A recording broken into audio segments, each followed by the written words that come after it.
हमारे जीवन में, अपनी कमाई में, अपना रोजगार में आज क्यों सारा चीज जो है श्रापित हुआ है, वो चीज हम देखेंगे। मलाकी उसका उस माती का पीछे रहेगा।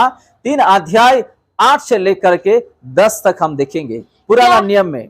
क्या मनुष्य परमेश्वर की धोखा दे सकता है? जी। पर देखो तुम मुझको धोखा देते हो जी। और तो भी पूछते हो हमने किस बात में तुझे लूटा है। फिर से पढ़िए।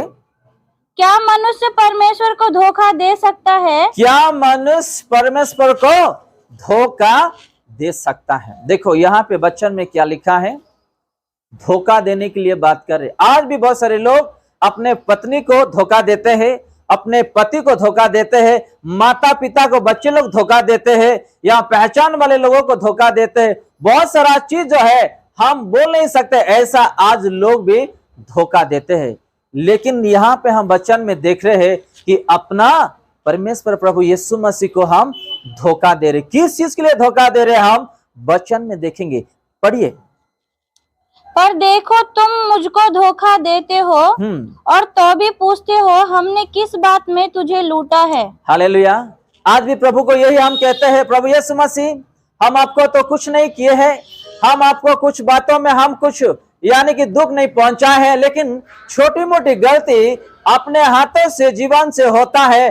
कौन सा यहाँ पे भी हम लोगों को देखने के लिए मिलता। मैं इस वचन से कुछ उदाहरण जो दे रहा हूं, आप लोगों को ध्यान देना है कि कहां कहां हमारा गलती हो रहा है।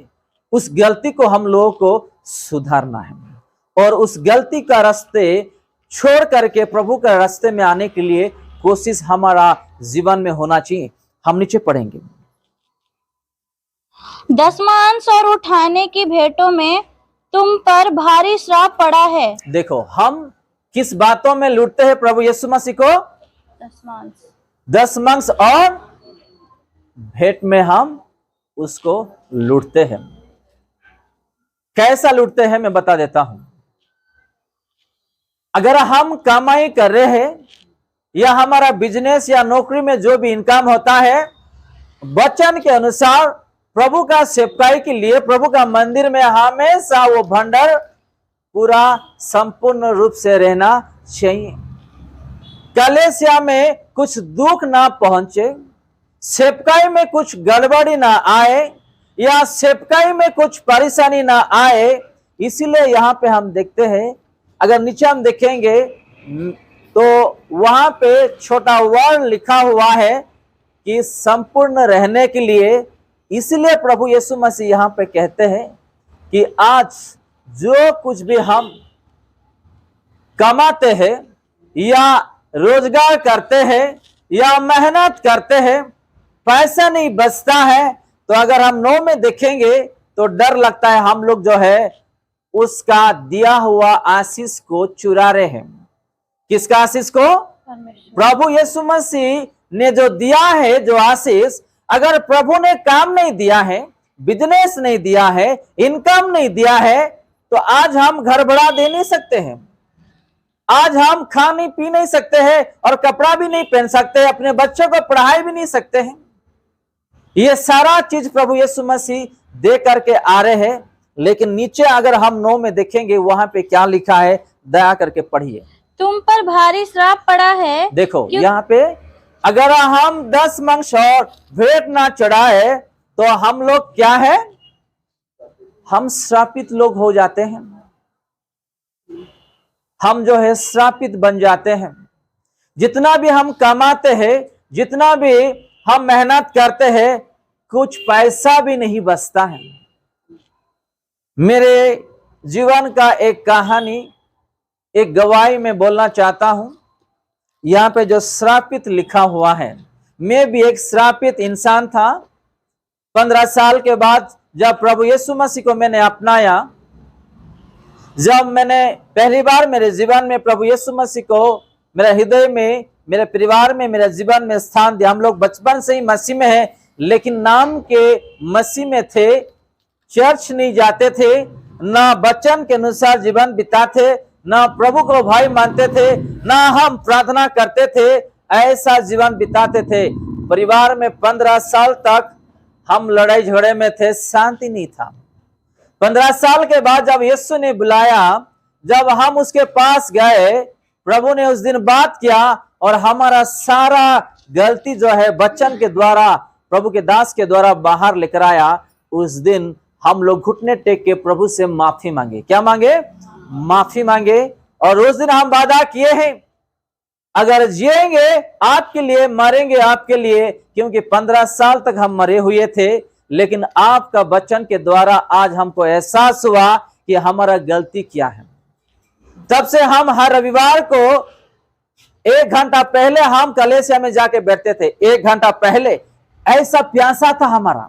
आज भी ऐसे ही प्यासे में हम जीते हैं और सेवकाई करते थे। आज बहुत सारे लोग टाइम को नहीं आ पाते हैं। हम 1 घंटा पहले कलीसिया जाते थे, ऐसा प्यासा आ गया था। ऐसे ही जाते जाते जाते जब वचन पढ़े तो पता चला कि मैं भी मेरे प्रभु को मैं धोखा कर रहा हूं। किसी से? इस वचन से। भेंट और 10 मांस ना देके उसका आशीष को मैंने चुरा था। मेरा सैलरी, तनख्वाह वो समय में 30,000 था। कितना? 30,000 था। हमारे परिवार का सैलरी मिलके एक 50-60 हजार आता था महीने में। लेकिन हम विश्वास नहीं करते हैं, 1 हफ्ता 10 दिन के अंदर वो 50-60 हजार कहां चले जाता था पता नहीं था। फिर मैं उधार मांगता था, अगली सैलरी जब आता मैं आपको दे दूंगा करके। फिर सैलरी आता, फिर मैं उन लोगों को दे देता था। फिर कुछ दिनों के बाद फिर उधार मांगता था। ऐसा जीवन हमारा बीतता था। जब इस वचन मैंने पढ़ा और कुछ दिनों के बाद जब कलीसिया में पास्टर जी ने इस वचन को सुनाए, तब मैंने याद किया कि मेरा पैसा कहां चोरी हो रहा है और पैसा क्यों नहीं टिकता है, पैसे क्यों नहीं बचता है। तो मैंने थाम लिया कि मैं प्रभु को इस वचन के अनुसार देना मैं स्टार्ट करूंगा करके।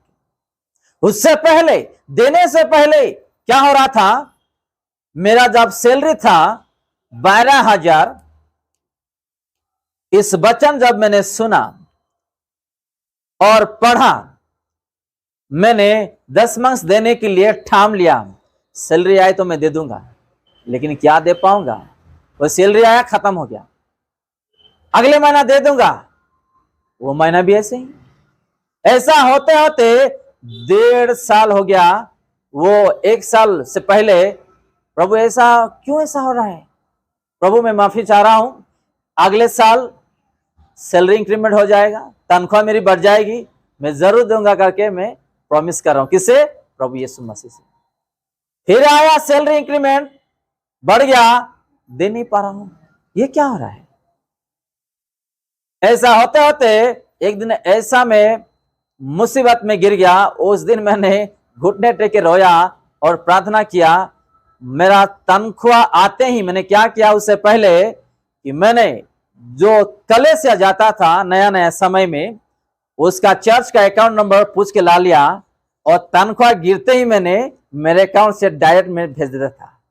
मैं बच गया भी। हालेलुया, मैंने बच गया भी। जब विड्रॉल करता था, जब घर आता था, पैसा सब जब मैंने पैसा आते ही मैंने देने लगा, वही आते ही बस मैसेज आता था मुझे सैलरी पड़ गया करके। मैंने तुरंत मेरा फोन मैंने निकाल के मैंने कर देता था। मैंने कलीसिया को 10 मांस पहले देता था, बाद में आके मैं खर्चा करता था, ऐसा घर बढ़ा देता। ऐसा होते हुए 6-7 महीना तक थोड़ा परीक्षा है मुझे, ये दे पाएगा कि नहीं करके।